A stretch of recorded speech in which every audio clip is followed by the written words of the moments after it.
la nomenclature des composés binaires simples ou comment nommer une molécule.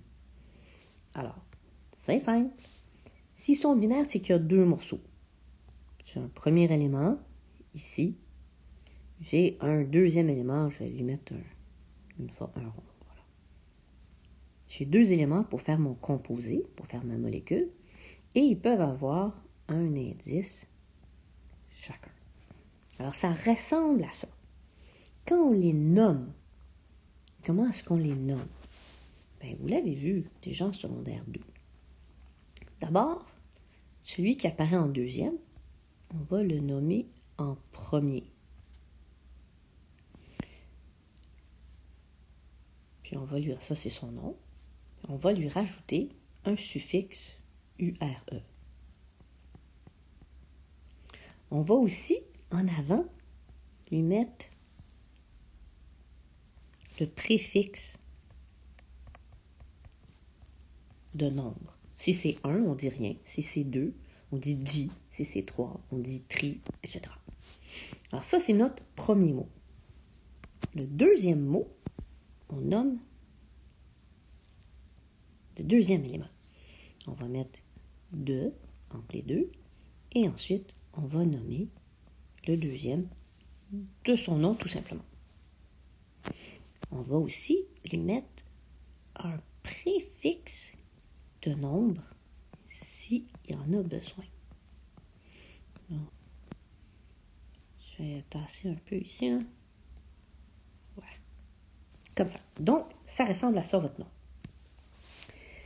Supposons que j'ai ici une molécule que vous connaissez bien. NaCl. Alors, on nomme le deuxième en premier. On va nommer lui, son nom c'est chlore. Il y en a combien? On va lui rajouter le suffixe ure. On ne peut pas avoir chlore, ure. On remplace le E par ure. Et il y en a combien? 1. Ben, 1, on dit rien. Donc, chlorure. 2.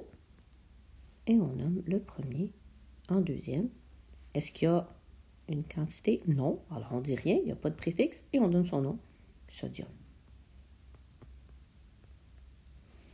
Voilà. On va en essayer un autre. On va enlever celui-là. Voilà. Et on va mettre une autre molécule. Celui-ci, c'est CaCl2.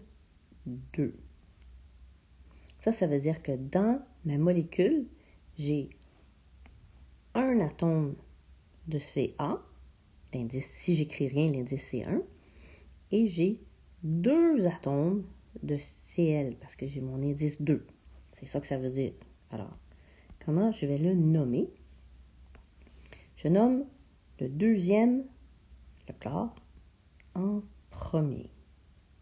Chlore. Je lui donne son suffixe ure. On enlève le E, on remplace par ure. Et est-ce que j'en ai plus qu'un? Oui, j'en ai 2. Alors, je vais lui mettre son préfixe di. On fait un mot avec ça. Dichlorure de. Et je nomme le premier en deuxième, le calcium. Est-ce qu'il y a un nombre? Non. Alors, j'écris tout simplement son nom. Calcium. Dichlorure de calcium.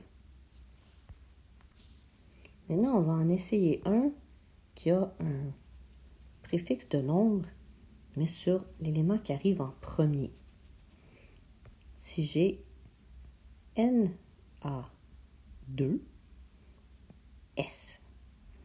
Alors, je nomme le deuxième en premier.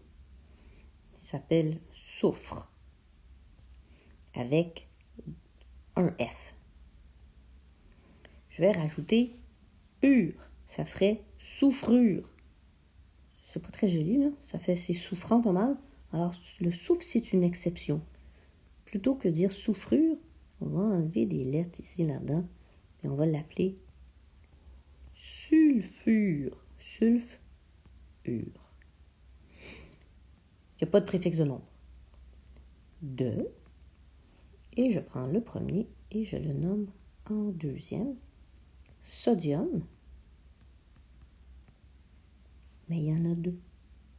Fait que je vais mettre mon préfixe. Di, en un mot. Donc, sulfure de disodium. Il y en a plusieurs exceptions comme ça. On va les regarder. Pour faire ça, on va se prendre un tableau périodique que je vais mettre ici. Voilà. Les éléments qui risquent d'avoir besoin d'un suffixe ure sont les suivants. L'hydrogène, il va s'appeler hydrure. Le carbone va s'appeler carbure. Azote, nitrure, oxygène, oxyde. Jusqu'à présent, ils ont tous l'air d'être des exceptions. Ce n'est pas le cas. Fluor, c'est pas une exception. Fluor, fluorure. Chlore, c'est ici, je change ici. Chlorure. Brome, bromure. Iode, iodure. Les autres, on ne s'en souciera pas. Le soufre, je viens de vous le dire, c'est pas soufrure, c'est sulfure. C'est à peu près ça. Il y en a quelques autres, je vous ai parlé de l'arsenic. On dit arséniure. Alors, donnez une autre molécule. La rouille. La rouille, c'est Fe2O3. Alors, qu'est-ce qu'on dit? Le O, là, ça, c'était une de nos exceptions. Le fer est ici. Alors, on va le monter encore un petit peu. Comment je fais ça? Le deuxième en premier. Oxygène plus le suffixe. Oxygénure, non, c'est une exception. Oxyde. J'en ai 3. Trioxyde de fer. J'en ai 2. Di. Ça fait trioxyde de difer. Il y a quelques autres petites exceptions en ce qui concerne l'hydrogène. Il est toujours fatigant, il y a toujours plein d'exceptions l'hydrogène. Et voici l'exception. C'est lorsque j'ai un composé qui commence avec H. Dans ce temps-là, c'est un acide. Par exemple, HCl. Ça, c'est un acide. Si vous avez ça dans de l'eau, vous mettez un papier tournesol, il va être rose. On pourrait l'appeler chlorure d'hydrogène. Mais quand c'est un acide, on donne un nom spécial. On fait autrement. On commence par dire c'est un acide. Alors on l'appelle acide. Et quel type d'acide? Il y a du chlore. Donc je vais l'appeler acide chlore. Et je vais rajouter le suffixe hydrique. Je remplace le E par le suffixe hydrique. L'hydrique, là, c'est pour hydrogène. Là.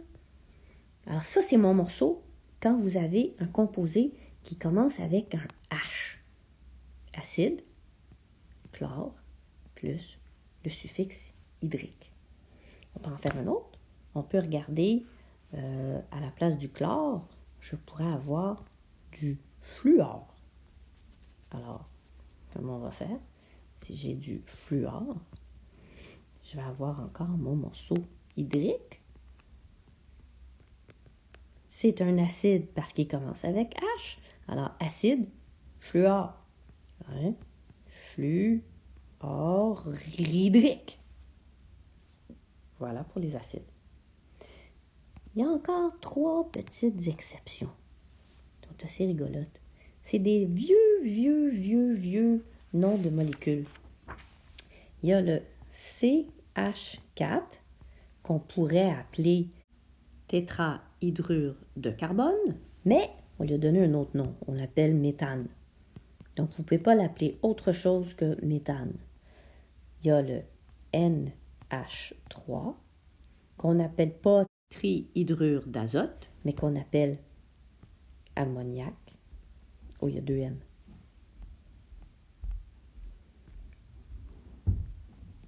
Ammoniac. Et finalement, une que vous connaissez bien, on l'appelle pas oxyde de dihydrogène, on l'appelle